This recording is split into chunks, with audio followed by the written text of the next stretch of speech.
Super Bowl champions. Swinging a miss, struck him out. The Philadelphia Phillies are 2008 World Champions of Baseball. Ladies and gentlemen, the Flyers are going to win the Stanley Cup. The Flyers win the Stanley Cup. For the lead. Yes! Iverson, wow, what a fake off Daniels as he broke his ankles and got all the way to the cup.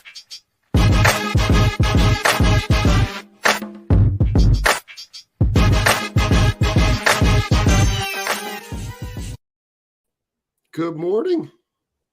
We couldn't go on vacation. Eric, you're already on vacation. I couldn't leave without, we had to talk about that magical night.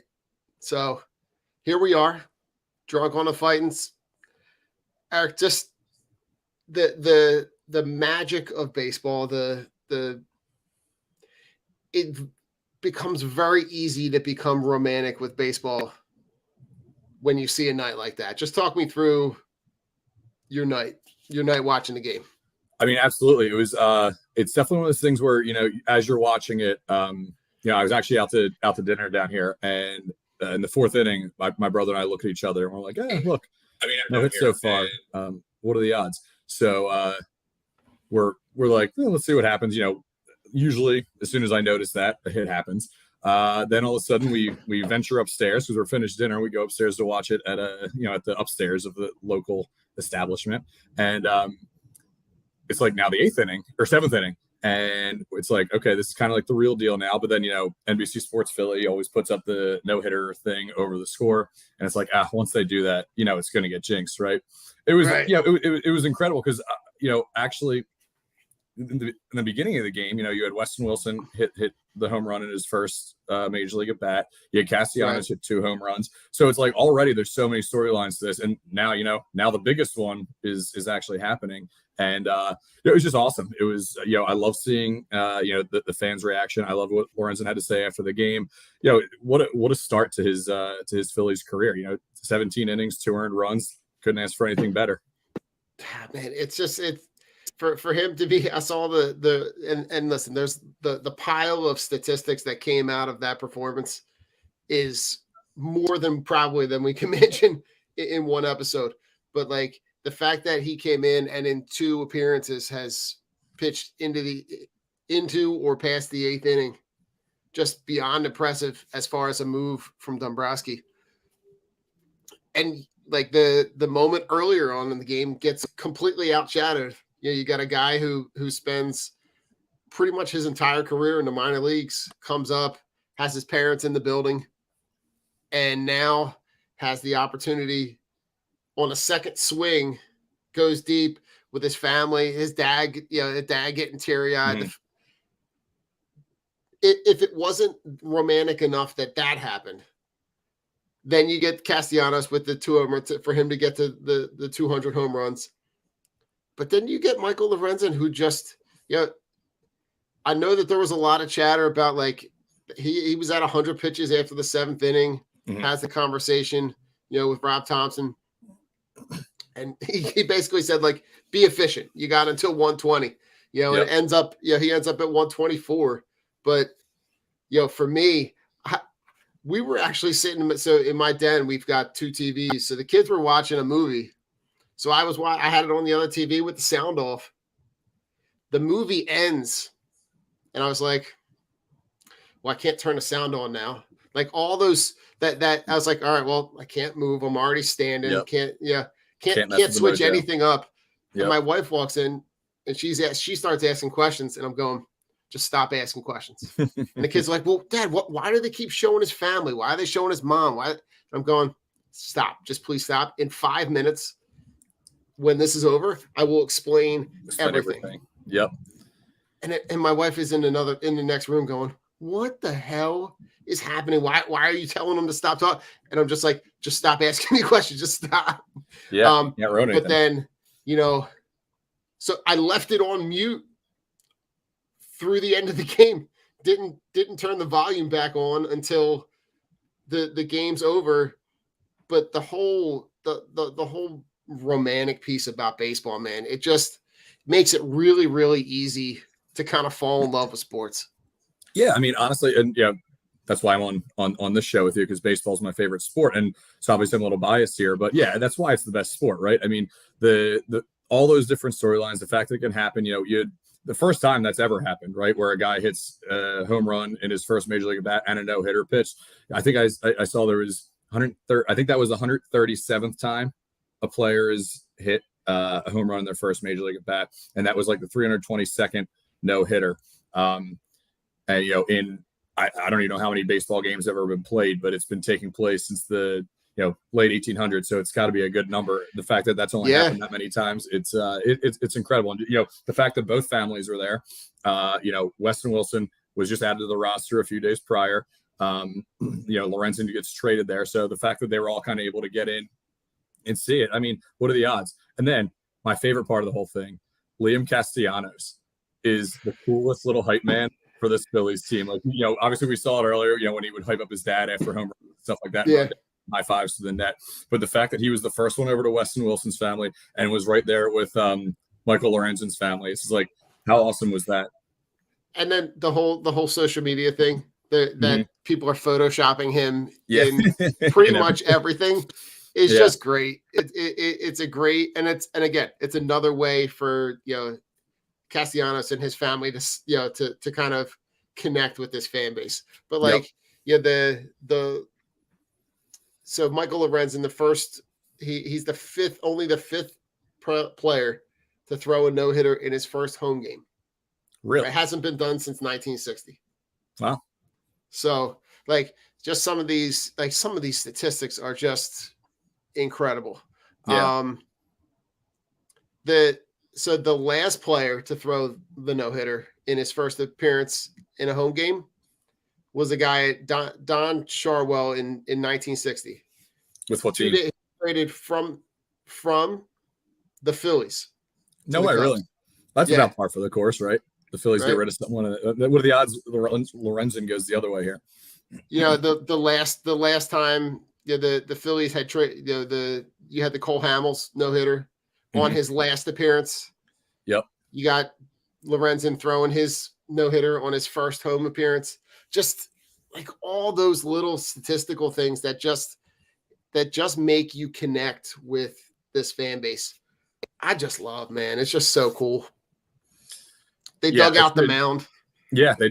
Last time I remember that happening was, I believe they did it for Jamie Moyer after the 08 World Series. I remember him carrying around the rubber from the mound after that. Yeah. That's the last time I remember seeing that happen. So yeah, very cool. I mean, it was, it was seriously, like, who would have thunk, what was it, April or August 9th? Who would have thought August 9th would have been, one of the coolest games of the year? You just never know, right? Anything can happen. And that's that's the cool thing about baseball. You just never know, right? The fact that you get all those things converging on the same game, it's just super cool. So you mentioned, Wes Wilson. Do you remember the last guy that hit a home run for the Phillies in his first at bat? So the only reason I know is because I actually it was 98. It was Marlon Byrd or Marlon Anderson. Marlon Anderson, yeah.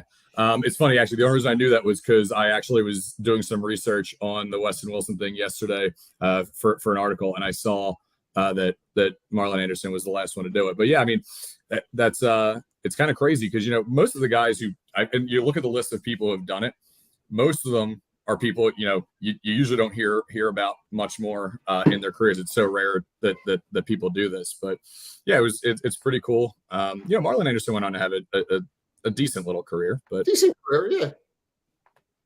How about Johan Rojas? He's been so fun to watch patrol center field. I mean, that guy, he gets to everything, and honestly, even plays that he makes look routine are way harder than he's actually making it look. Like, he made that catch the other night in the no-hitter earlier on in the game where backtracks to the deep part in center field, left center field out there, and he made it look easy. But the reads he gets on the ball, the closing speed he has to get to these balls is insane. And actually, I was looking some stuff up for him earlier. Like, the biggest thing about Rojas was that, okay, he's been ready since he's like 20 years old to play a solid major league center field, but it was always, could he hit? And right now he's hitting 316 so far, a 736 OPS. So, it's unrealistic to think he's going to sustain that, I think, because eventually they're going to, pitchers are going to figure him out. But, the fact that he's been able to contribute, I think he's got 9 RBIs or something like that already. So he's been contributing to this, little streak the Phillies have been on. I think he'll have a decline a bit at the plate. I've seen a couple times where, breaking balls, he kind of has the whole thing that, Castellanos had last year and Turner was having most of this year, where if there's something a little bit outside, tailing away from him, he's flailing and chasing it every time. But that seems to be an epidemic with this lineup right now. Yeah, but like if you think about what he's been able to contribute, right? He's coming in and basically giving you the opportunity for him to be an everyday center fielder. Like pencil him in, and he's able to cover the ground between Schwarber and Castellanos. He's able to get to the gaps kind of with ease, right? But even in the no-hitter, has 9 putouts. Yeah. Right. He basically everything was going out there. And in a game where you got a guy that throws the no-hitter but only gets 5 strikeouts, you need contributions from guys like that. I look at that and go, I love what I see, and that could be your center fielder moving forward. Like it really does give you some flexibility in terms of being able to put him in center, when Marsh is healthy or Pache, having those guys out there with the speed that they have allows your defense to be able to cover a lot more ground, which, listen, if we know that this team's going to play deep into the playoffs, those defensive replacements late in the games, guys that can get into the gaps and, maybe keep, a hit that might be a double, keep it a single. Those plays are like monumental in the playoffs. So, yeah, definitely. I mean, think back to McCormick in the World Series last year, right? He makes that play against the wall. Wow. And, I mean, that makes a huge difference, right? We win that game probably if that ball, isn't caught. So you're right. It definitely makes a huge difference. And having Marsh, Push, and Castellanos has been a good right fielder this year. He doesn't have the closing speed that the other guys have, but he's been, he's been doing what he needs to do.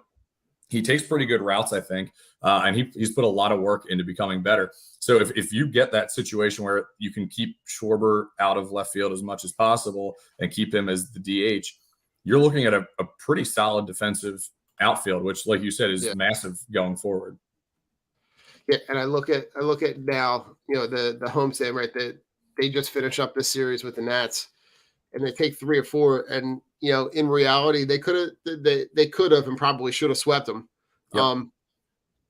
But I love where this offense is trending, because don't look now, but like somebody let this team start feeling themselves, and you now have JT hitting the ball the other way with power. Mm-hmm. Castellanos is got his stroke back from before the All-Star break.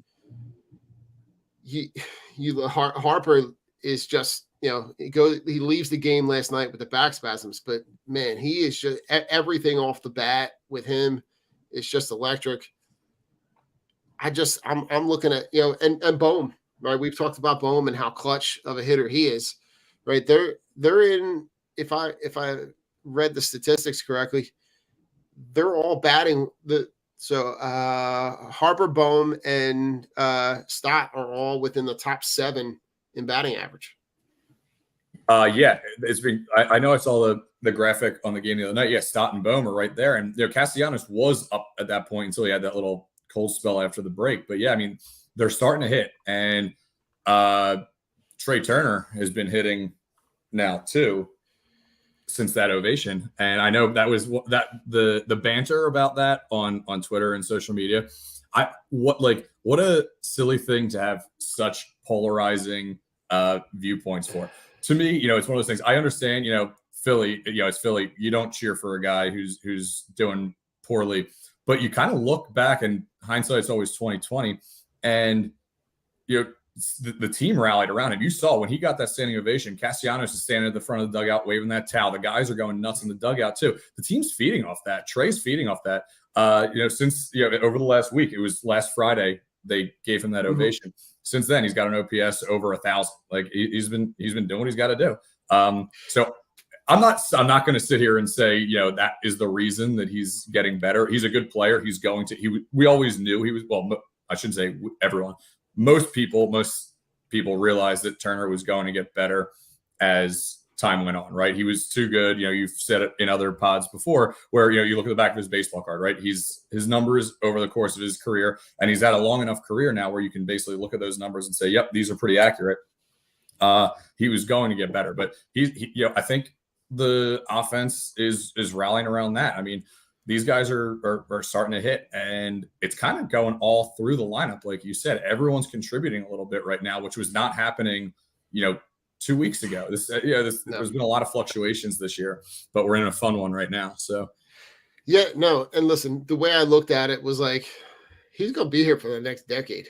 Mm-hmm. I need him on my side, but I also like I didn't understand the booing him. Correct. Because it wasn't for a lack of effort. We'll boo guys if they don't run the ball out. We'll boo guys if they're not trying. But he was like almost pressing. It was almost too much. Mm-hmm. And I think, you know, you're in the first year of your contract. You get paid big money. You're in a new city. There's all those pressures. So, and I thought like if he has the pressure of feeling like he's the missing piece and he's not performing and he's the reason why, right? Like, what was it going to hurt? It's not going to hurt anything, right? That was my worst case scenario is status quo. It stays the same, but right. at least you know that you've done what you can to let him know that we support them. And I think the comments that you see coming out of that after, you know, in the subsequent games after, right? The comment from Harper about, you know, wish I played my whole career here. You know, you have the guys like Castellanos and Turner. Turner takes out the billboard. Yep. Thanking the fans.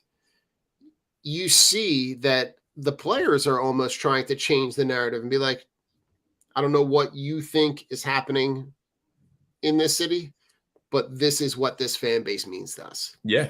And Stott said it and Bryce said it like within a day or two of each other where, you know, they were saying everyone, right. The national media, you know, tears apart Phillies fans and everything like that. And then I think Rosenthal wrote something I saw yesterday for The Athletic, something about now Phillies fans being softer than a soft pretzel. It's like, what do you want from us, guys? Like, what does the national media want from Philadelphia fans? Because when you boo, you're a jerk, all that stuff. Right. When you give a guy, you know, support, you're soft. Like, come on, which one is it? But yeah, I mean, like you said, Turner's thing was, I was okay. I was all for the ovation because it's not like he did something, you know, like JD Drew, right? Like spurning the Phillies and fans, Scott Rowland, you know, stuff like that. He stayed at that batting cage in, I think it was Miami, that still, you know, till after midnight and is working through it. You could see the look and the dejection on his face in these post-game interviews when he's, you know, booting balls, striking out 3 times, whatever. And he was pressing. That's absolutely, to me, what it was. You know, I think he was putting so much pressure on it. I think giving the ovation kind of let him know, hey, listen, you know, we know you're trying, right? We know you're putting the effort in, and that may have actually lifted some of the, you know, some of that weight off of his shoulders. Plus, then, you know, the teammates see it and they're like, wait, this place is awesome now. Not that most people, you know, most of these guys have never caused a problem in Philly anyway, but it's just, I think like that kind of made, you know, made all this kind of possible. And Lorenzen said it after the no-hitter the other night. He's like, I've never been on a team where the fan base feels like they're part of the team. And I just think that's so cool. Like the players are seeing it and stuff like that. And he's played in some traditional deep-seated, you know, MLB markets, right? Cincinnati is a great fan base. Detroit is a great fan base. Like, so for him to be able to be here and recognize that, just it cements everything that you think you need, right? And then, you know, and now, right, somebody let them get hot and they're sitting at the top of the wild card, and I think we always knew that this stretch was kind of coming, where they were going to play a series of teams that are not the greatest, but this is their chance to get some separation. So they can, right now they sit a game and a half above San Francisco. Yeah, they got this the weekend series coming up with the Twins. What are your thoughts going into that? My thing is just keep winning series. You're not going to sweep every team. The Twins, the AL Central to me is just the most boring division in baseball. You're being polite. Yeah, exactly. Going a little off on a tangent here. Doing Immaculate Grid, when I get the Tigers, when I get the Twins, I'm like, I remember I'm like pitchers, Verlander, Scherzer. I know they were on the Tigers, but I'm like, there's so many different things where I'm just like, oh my God, I hate these AL Central teams because I don't know anyone on them. I don't follow them. It's a boring division. It's not a good division right now. The Twins, I think that right now I think it is actually is the Twins. They're the only team in the division with a positive run differential as of the other day. So they're not horrible, but they're just not great. To me, they're just a team that's there. But you got to capitalize, right? Capitalize against Kansas City, another AL Central team. Get the Nationals, right? You got to take advantage, and they did. You got to just keep winning series. So take 2 or 3 against Minnesota. They have momentum on their side right now. A sweep would be great, but give me 2 out of 3, and then next week's nice because we have the 2 off days. So it should be interesting to see what they do with the pitching there.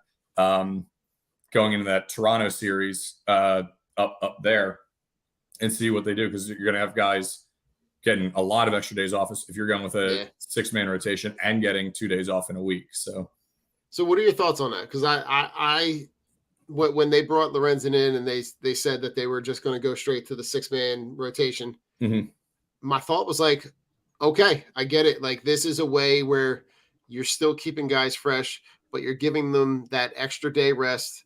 It allows you to potentially have a longer leash, let those guys go a little bit deeper into games, which subsequently saves your bullpen, which the bullpen has been really impressive outside of like a handful of pitches that have kind of cost them. I love it. I love how that's going to give them the ability to be able to be fresher going into the playoffs. And I also look at the other part about it is the Braves are 9.5 games up on the Phillies. Best case scenario is that they're going to run away with this division, but they're also probably not going to play a meaningful game in the entire month of September. And then they're going to have like a week off before they play that first playoff game. I love that the Phillies are going to be playing meaningful games all the way through the end of the season. And I love that they're going to have a chance to meet up with the Braves, because I really think that this lineup matches up really well with the Braves pitching. Yeah, no, I agree. The 6-man rotation is kind of like a double-edged sword, because, if they're pitching well, it's great because you're giving each guy an extra break and everything like that. Other side, if the starters aren't pitching well and have to come out early, you're down a reliever, so that could tax your bullpen. Luckily, the Phillies have been option A right now, and guys have been going deep into games, so that's been a huge help. I really like the idea of doing that, just because, especially guys like Wheeler, Nola, Ranger, those guys all pitched so deep into November, and you saw at the beginning of the year they were still a little bit, and I think we're gonna see it. They're going to tire at some point too. I actually wouldn't mind. Now, I doubt they do this because, Nola never skips a start. He's an innings eater all the time. But I actually wouldn't mind, talking to those guys, say, hey, since we got 6 guys, we have 2 days off next week. Let's skip a start. Give them a whole week where they're not throwing. I know sometimes guys don't like that because it gets them out of the routine and the rhythm, and they get a little rusty. So it's kind of you got to talk to the player, right? The player knows, especially all of our guys, with the exception of Sanchez, have really had a lot of experience in the big leagues now. Ranger, whatever, but they know themselves now, right? So if Wheeler last year, remember, he kind of had that IL stint in August. I don't know how real that IL stint was, but I think it was good because look at how he pitched. He pitched great going the other way. Give these guys a couple days off if they think they need it. And you have right now is a good time to do it because you have those 2 building off days. You have the 6-man rotation. So I think you have a good spot right now to to potentially rest these guys, which could be helpful going forward. So listen, before we take a commercial, I'm just gonna give you a question, right? As of today, if you're setting the playoff rotation as of today, how many guys, who's starting what games? So I think the first game has to be Wheeler. He's earned it. Yeah. He's pitched really well. He's looked sharp again. His velocity's been staying there. You got to go Wheeler 1. This is tough because Nola's earned it over his career. I know he's had some blow up starts right now, but I think it's almost, insulting to him. If you put him, I've seen some people say you use him in the bullpen in a playoff situation. And, I don't know, I think he's earned the chance to start a game, give him a real short leash, see what happens. So I think I would go him probably 2. I know people are going to disagree with that. Walker's been great.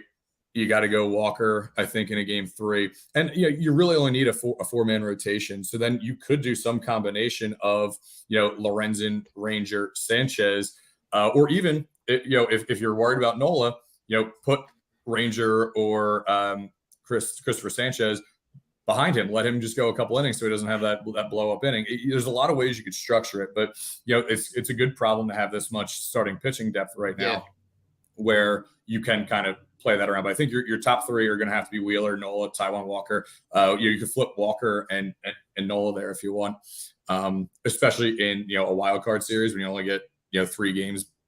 Basically, I can see why, if people don't want to waste a game where if Nola's coming in not pitching great, you might put Taijuan Walker there. But there's flexibility, and Ranger came out of the bullpen in the playoffs last year. I wouldn't mind seeing him come in and eat up 2 or 3 innings there, and he's going to have good stuff. You know what you're going to get from him. So there's a lot of different ways you can do this, but I think you also have to look at it. Okay, who's the healthiest? And with the playoffs, I really feel like in baseball, it's the hottest team, the hottest players. That's the team that always goes right. There's no way, the Phillies were on paper definitely not a better team than the Braves last year, right? But they were hot at the right time and they had the momentum, right? So they beat the Braves. They beat a good Padres team to get to the World Series, and I mean they had a legit shot to win that World Series too. So I think seeing these guys as we get into September and October, seeing riding the hot hand basically. Yeah, no, I like the idea of, for me, potentially going right, left, right for a series, just to switch up the arm angles, just to switch up, you allow the team that you're playing not to get comfortable and, put the same lineup out for each game. I like the idea of going Wheeler, Ranger, and then Walker. But you could argue he's had a really shitty year, but there's going to be a lot of people that are going to argue that Nola's earned that, right? And who would have thought that you would have had a guy that is tied for the league in wins and a guy that threw a no-hitter for you, and they might not start any of your postseason games? Yeah, I mean, it's been it's a good problem to have, right? When you have all that starting pitching depth. But I think Walker's definitely earned it. He should, without a doubt, get a start in the playoffs. Lorenzen's earned it too. Yes. I mean, Lorenzen's had a good year. He's a guy I was streaming a lot in my fantasy baseball league earlier this year. So one time I dropped him thinking, I'll just get him again. Someone snatched him, and then he's been away the whole time. So it's one of those things where I've kind of liked him all year, and I think he's deserved a shot too. It's just it's tough to say, okay, who's going to get which start, because so many different things can happen right now. But right now I think you got to put and I don't know what to do, because you get Sanchez, probably you could use as a long man out of the bullpen in the playoffs, and that would be fine, right? But you got 5 guys, because Rangers I think earned it too. He's struggled a little bit this year with command and stuff, but you got 5 guys who really should be able to pitch a playoff game, which is a good problem to have. Yeah, I mean, he struggled a little bit last year, but in the playoffs was just lights out. He was incredible. last year pitching. But like I didn't even realize. I'm just looking at the stats like for win totals. Zach Eflin is 4th, and Kyle Gibson is 7th in the MLB in wins. Like the Kyle Gibson thing drives me nuts. I feel like I'm at the guy sitting at the table going, please make that make sense for me. Like, yeah. Honestly, you look at the teams they're on, right? I mean, they're 2 of the top teams in the AL. So, that's why, wins, can be an important stat. It's not a stat I look at a whole lot when determining how good a pitcher is because Eflin's hasn't been bad. If I'm not mistaken, he's got an ERA in the mid to high 3s, correct? I don't know if you have that there 4 or not. And but Gibson has Gibson's ERA is 4.5. Yeah, so he shouldn't really be up there. But when your team's scoring, 10 runs for you, you're going to get the win. So it's that's one of those ones where I'm like, it's good for those guys. Eflin did a lot here. I liked him a lot. I will say I was at 2 of the Orioles games at in Philly this year, and Gibson was walking around talking to every Phillies player pregame. He definitely fit in the clubhouse. Like the guys, I think the guys had to like him. He obviously struggled down the stretch last year, but he did have some big starts, and he was really good in that first half of last season. So he contributed to that team in a few different ways. So good for them. I hope they have good careers going forward. But absolutely, I don't think Gibson should be up there.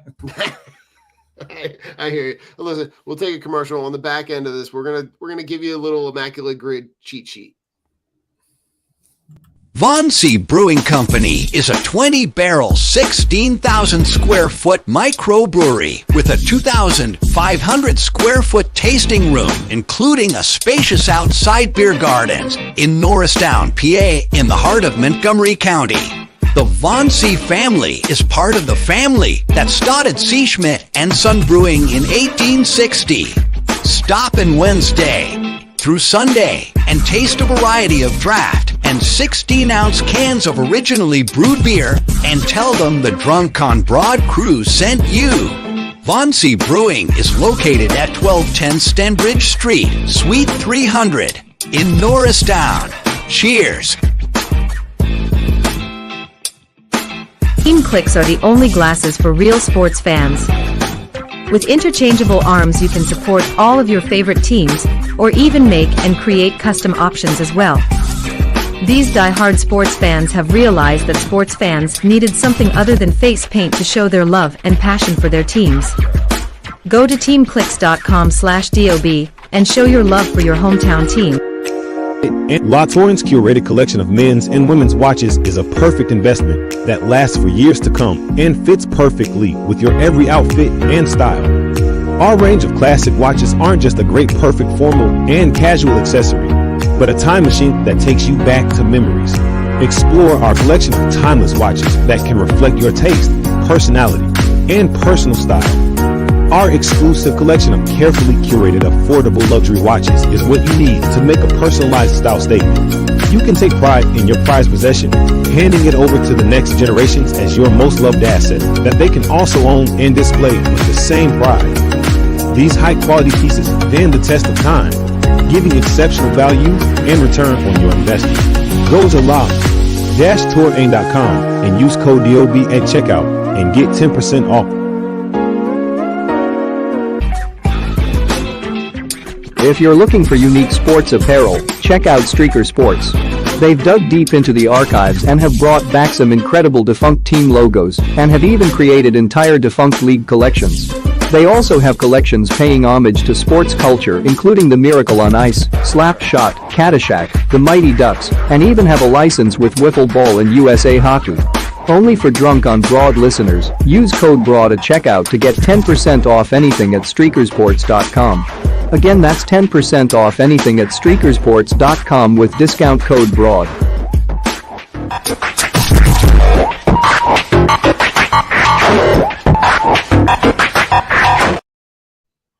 right, we're back. But we're back when we're talking Immaculate Grid. So last time we talked, we kind of did it live. Going to take a different angle from this. So, the Immaculate Grid gives you 9 spots. I like how they're switching it up right now. They're doing a little bit more statistical, not necessarily specific on the team.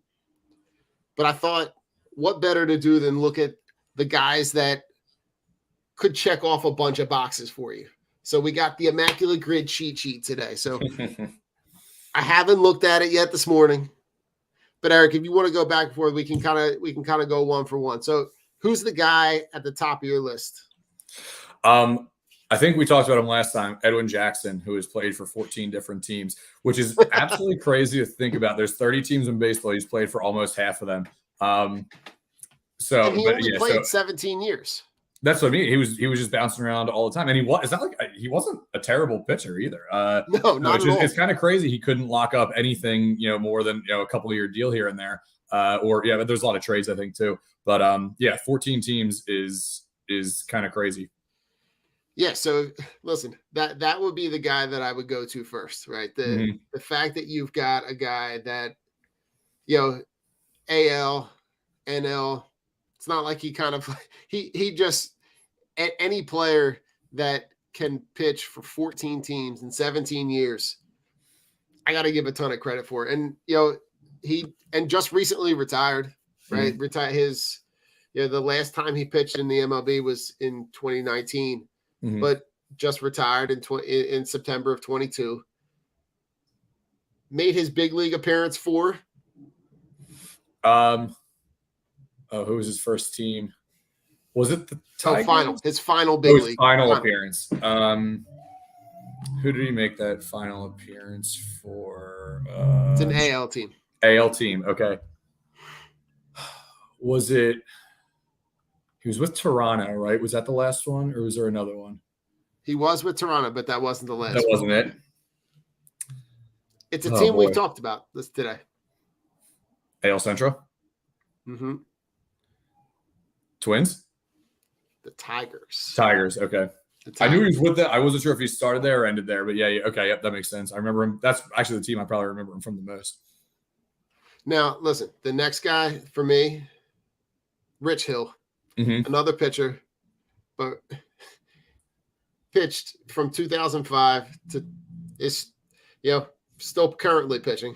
It just got traded from the Pirates. Yeah, so you can add another one to his list too. So he may be tied because I'm not sure if I remember correctly. I don't know. So right now, the article that I was reading about him, it was 13 teams. Right. And I think that was probably written prior to him getting traded. So it actually might be 14 now. So he and Edwin Jackson might be tied at 14. Wow. But again, just another guy that AL, NL, doesn't matter. Right. And the fact that he's been able to get to that spot, I just get the guys that are able to do the longevity, have the longevity in their career, great. But the fact that you're doing it and switching teams as much as you are and still having enough success that teams still want you, just super fun to think about. Yeah, definitely. Yes. And guys do it different ways, right? Rich Hill's been around forever. Jackson didn't have quite as long career, but they've both been with the same amount of teams. It's kind of crazy to think about. Yeah. So who's the next guy on your list? I'm going to go with a guy who had a stint in Philly, Matt Stairs, who played from, I think his debut was in 1992. And look at my notes here. Yeah. He played for 12 different teams and a 19-year career. So, okay. He definitely had the longevity factor in that, but yep. And he's definitely, And so I kind of bring in the Phillies here a little bit. So yeah, the fact, and his career gets extended obviously with the DH and the AL, and has that historically monumental at bat for the Phillies in their World Series run. That's one of my for me, that's one of my favorite memories. One of my favorite memories that was absolutely awesome. Was the fact that we had that moment to be able to get the ability to be able to see him in that moment. Just absolute moonshot, just crushes the ball. It's just, I hate to say it. He reminds me a lot of Schwarber right now. Yeah. But you got Schwarber playing the field. I think the more that they can get Schwarber out of the field, off the field, Yep. kind of benefits them in two different ways. Mhm. I'm going to stay on the mound. Octavio Dotel. He was another guy up there I saw when I was doing some research on this. Yeah, he's been – how many teams is he? 13. 13? 13 teams. Played for 15 years. So, again, a guy who just very I think the common theme is like these guys are very transient, right? So the tricky thing is that you have some of these guys that are only playing for a couple of, like, they may have gotten traded, played the tail end of one season in their career. But a guy I loved watching. His stuff was always electric. Mm-hmm. Yeah, no, he was fun. I'm trying to think, like, what team was he like most associated with? I'm trying to think. Like, I can't pick. Like, I can picture. I can picture him. I can picture him throwing, but I don't know. I can't picture which team what hat I associate him wearing. All right, so he played 5 years with the Astros. That would make sense. Yep, that makes sense. Do you remember the I always associate it with Billy Wagner, but like the Billy Wagner uniform? Yeah. It was like that era, the black hat with like the back when they were still in the NL. Red star. Yeah. That makes sense. Yeah. But he played 2 years with the A's, 2 years with the Tigers, 2 years with the White Sox. And then he had stints with the Royals, Mets, Rockies, Pirates, Braves, Cardinals, Dodgers, Yankees, Blue Jays. All Crazy. For 1 year. That's a lot of moving. A lot of moving around. It is. It is a lot of moving. Who you got next? I'm going Fernando Rodney. 11 teams, a 17-year career. And he was fun. He had really electric stuff when he was in his prime. He was fun to watch. He always had the hat kind of off to the side a little bit. But he had a lot of personality. Yeah, he had who was that? Was that Dontrell Willis who had the? Yeah. He always kind of wore it half cocked to the side. Yep. But he was cool. He was a guy who just came in and just threw gas. Yep. No, he really did. And if I remember correctly, did he can't remember. Did he at one point set a record? I feel like he set a saves record with the Rays. He was maybe like a single season record. I don't know. Yeah, I forget. I have to look that one up. I know he did. That was like the time when he had that electric stuff where he was really good. So he could have. All right, I'm gonna stay in the hometown. Another guy that had a stint with the Phillies. It's a left-handed pitcher. I think, you know where I'm going? Are you going the Bruce Chen route? I'm gonna go Bruce Chen. He was gonna be my next guy. Oh, okay. That's funny. So, Bruce Chen, right, plays for the Royals, Braves, Orioles, Mets, Phillies, Red Sox, Rangers, Indians, Reds, Expos, and Astros, right? And his career, right, 1998 to 2015. So, again, these really short stints, but he did have productive stretches as a lefty really, really early on. Yeah, it's crazy that he played till 2015. I kind of like only think of him during his like early 2000s Philly stint. But yeah, I mean, he did have a couple he would have effective starts, especially on some not great teams. He was a very suitable starter. I think the interesting thing is here, how many pitchers have we said? So we've said pretty much all pitchers, right? I think it just shows you how valuable pitching is in the league, right? Yeah. What teams will do to acquire pitchers. So it's kind of interesting to see how many of these guys, take the mound, whether it's out of the bullpen or as a starter all the time. So it's kind of interesting to see. Nice. All right, who you got next? Okay. Let's see. I got to go down to my next one here. Bartolo Colon. Okay. He played from 97 to 2018. I think everyone kind of remembers him because he was, probably the biggest guy in baseball, and he was cranking home runs when he was with the Mets and everything, and just watching him run the bases was hilarious. So he was a pretty fun guy to watch, and he's a little more, a little more recent. So people may remember him too. But yeah, he played for, I think it was 11 teams. Yep, 11 teams. and actually was a member of the Expos at one point. So I was just gonna say, going back to he had a stint where he played with the Expos, which Immaculate Grid fun fact: if you have a Washington National column, you can use the Expos because it is part of that franchise. Yes, I've used Vlad Guerrero Sr. multiple times for Nationals categories. Ooh, okay. So yeah, he's always a guy I kind of think back to there. All right, I'm gonna go. I got a position player for you. Okay. Who had a stint in Philadelphia? Here, the common theme, right? I started thinking about these guys that have kind of passed through Philadelphia. Yep. Kenny Lofton. Yeah, that's a good one. Kenny Lofton is a guy who played from 91 to 2007, but played for 11 teams. Some of these, there are some of these stints I don't remember him.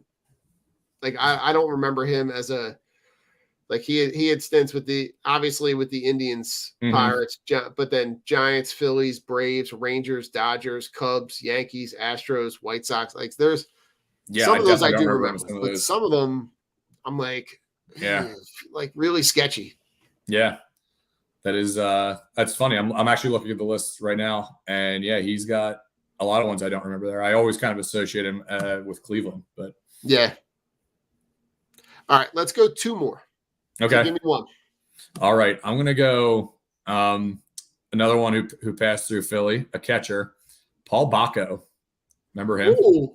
He played 11 years. He's gonna get you that rarity score. Oh, definitely. He played from 98 to 2009, 11 different teams. And he's one of those guys who, if I remember correctly, he was not a terrible backup catcher for the Phillies. He had a couple good years. And he started with a couple other teams too. But I feel like, he's a kind of a good throwback name to throw out there. Ooh, I like that. All right, I'm going back to the mound.